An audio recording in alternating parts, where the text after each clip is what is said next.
How about that last story for the guy doing whatever in his mouth? That's cool, all right? Always love to love getting to go on stage to. That's all right, my guy. Just pour the rest of it. You know what I mean? Who cares? I've never done a slip and slide show, but it would be the first. If I wanted it to happen, I would hope it would be Pottstown. You know what I mean? That's exactly what I had hoped. And yeah, some guy's just sliding around on his stomach. No, dude. Oh, dude. That's all right. Oh, God, don't mop it up with your hands. Oh, man. Okay.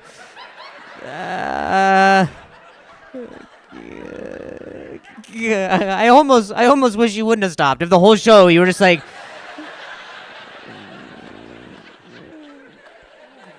like that old janitor who's just continuing to like, I don't know.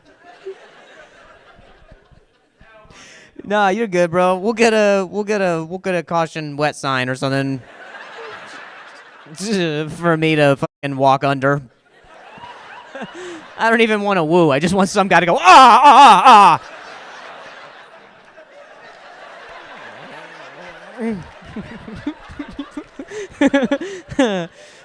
later tomorrow, he's going to puke. He's like, I'm sorry. Sorry. There's so much.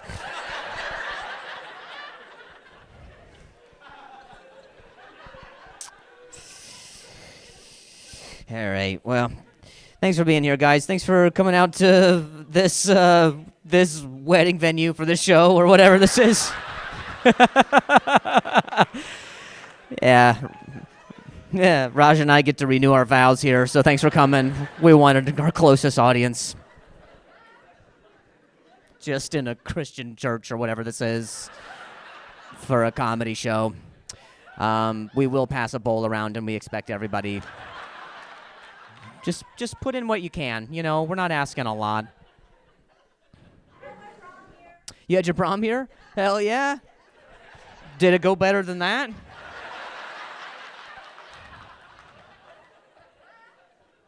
I'm not even a minute in. Oh, there we go. There we go. Thanks, Ronan. Appreciate it, buddy. Got it. Oh, damn. he got it far down here, dude. Yeah.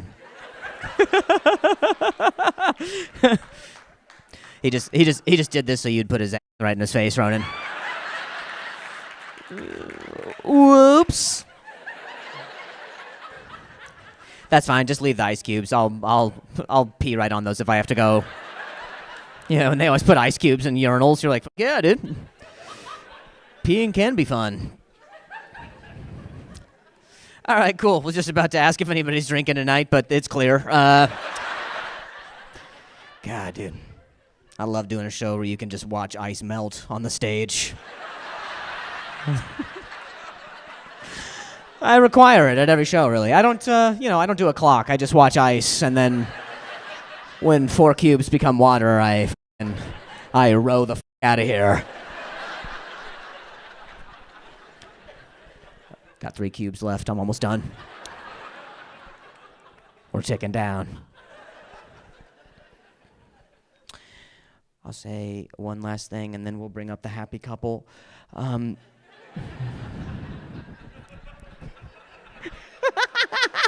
This was the best man speech. Anyway, to Jerry and Linda.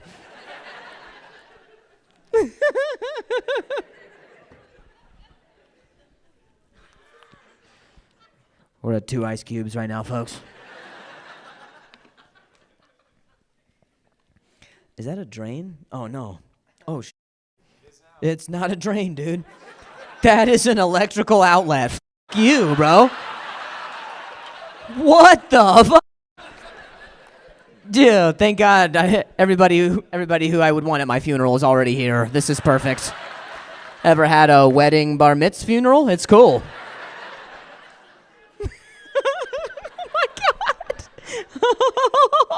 Yeah, dude, it's an outlet.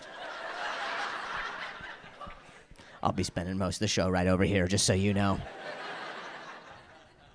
I didn't come this far to end up back in speech therapy from some up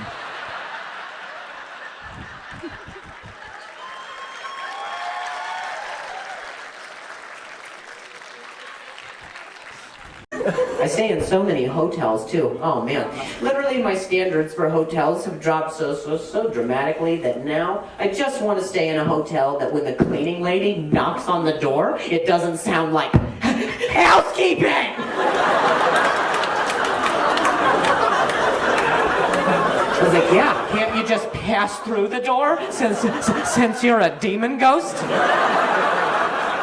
Like, that's what woke me up. She's been vacuuming the hallway for 40 minutes.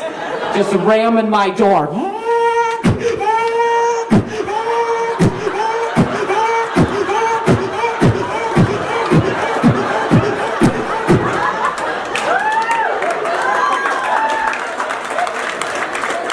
I was like, I think that spot's clean, yeah? Do you know the purpose of a door? It's going to stop you right there. It's like some magic door that you come through like platform 9 3/4, you muggle bitch door. What's wrong with you? I'm awake. I would have poked my head in the hallway and be like, hi, hello, can I try? Yeah, that doesn't seem to be working. Have you tried a key card? Yeah, it was crazy. When I checked into the hotel, they were like, do you want a key card to open your room or a vacuum? I was like, well, the vacuum seems cumbersome. It's not even on. She's just doing it with her mouth.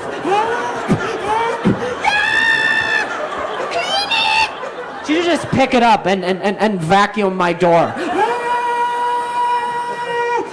We have a warrant! Open up or we'll suck your knob off! It's a door joke, don't. You guys. I think that's why dogs bark at vacuums. They're not scared, they're sleep deprived. It's 8 a.m. It's 8 in the a.m. This cleaning lady is assaulting my door from the hallway. My dog is on the other side of the door, barking at the door because she thinks it's the door. The door's probably like, I don't know! I was a tree in the quiet. It could have been a desk.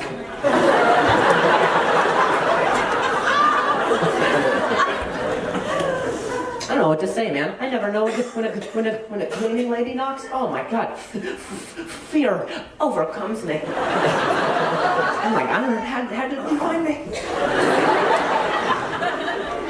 People say, oh, Drew, it's easy, man. Just say, no, thank you. Just say, no, thank you. I'm like, have you ever been asleep before? You can just wake up into politeness? I hate you more than vacuums. I do. You suck hard. I put the do not disturb sign on the door. That's the introvert's last defense. But somehow, a cleaning lady still manages to waltz into my hotel room and make intense eye contact with my naked penis. She's like, oh, I'm sorry, I didn't see the do not disturb sign. I'm like, check your vacuum, yeah? Just open it. Look, there's 30 signs right there. Wow. There's another vacuum in your vacuum.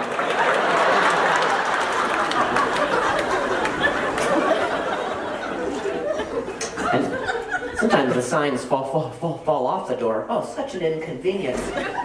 But it's within reason, since hotel doors like to close at hundreds of miles an hour. Jesus. I once watched a door pass the frame on accident. Whoa! I'm a saloon. Sometimes the signs fall off the doors, yeah? But what happens is they don't just disappear into the whims of the world. Then it's just in front of the door. Yeah. But cleaning ladies are somehow just the worst detectives ever. They see the sign in front of the door, they're like, oh, there's no way. This must be from a different hotel.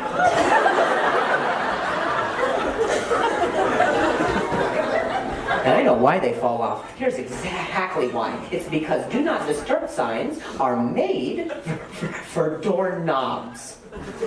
Hotels have door handles.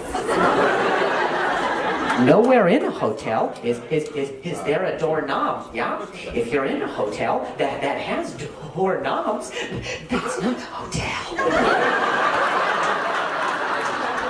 That is a motel.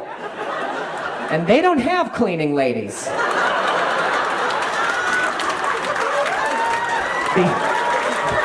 Because blood doesn't come out of carpet.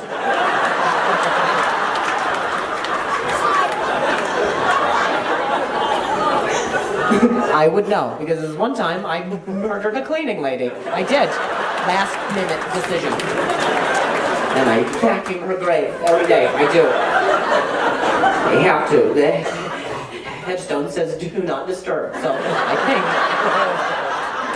if I don't get to rest in peace, neither does she. There are many times where words have gotten the best of mine in their exchange. But I couldn't be more content being at a loss for them right now. I'm honored to be here. I'm humbled to be receiving an award, and I'm more human than I've ever felt.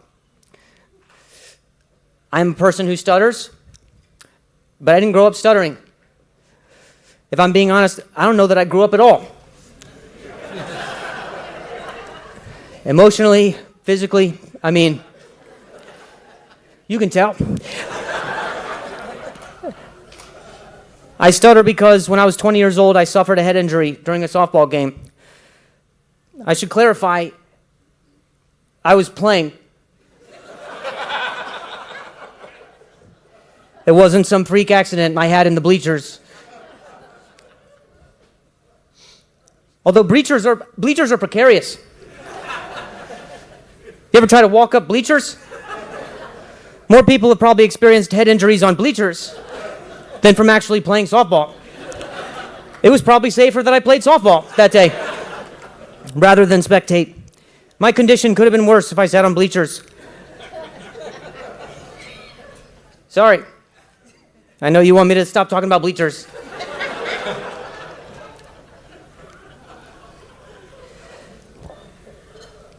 But you'd think with all the advances in modern technology, they'd update the bleachers. You know, it's just this hot block of aluminum seating you drop your phone under and are forced to ask a small child to retrieve so you can get a video of your son being hit with a softball. I mean, my mom's devastated. She didn't get footage of my injury for hilarious times.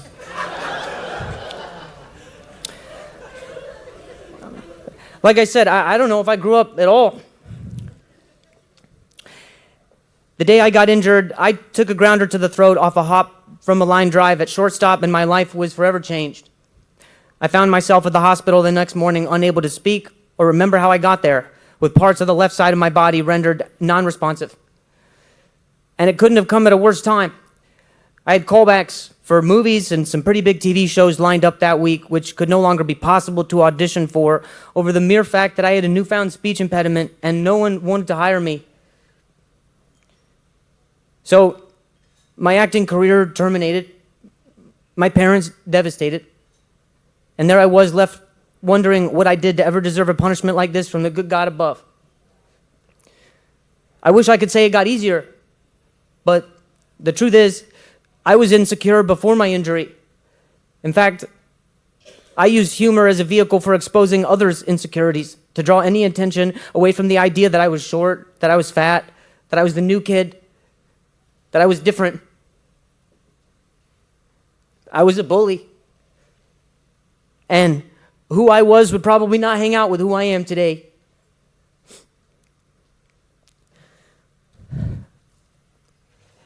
Now, being forced to reconcile with something that is so on display, you can do nothing but submit to it. Tapping, twitching, blinking. Nothing. Saying even a word sometimes feels like such a harsh sentence. And every word is a decision. Words that mean the same, but to have to choose means I'm different. Which word is the path of least resistance? The one on the left or the one on the right? Did I choose right? No, that was wrong. The one on the left was right. It doesn't matter. Everyone left. I listen to the pain of what's being said about me, even though I can't hear it. And those who stayed to hear my words can't hear the pain of what I'm not saying.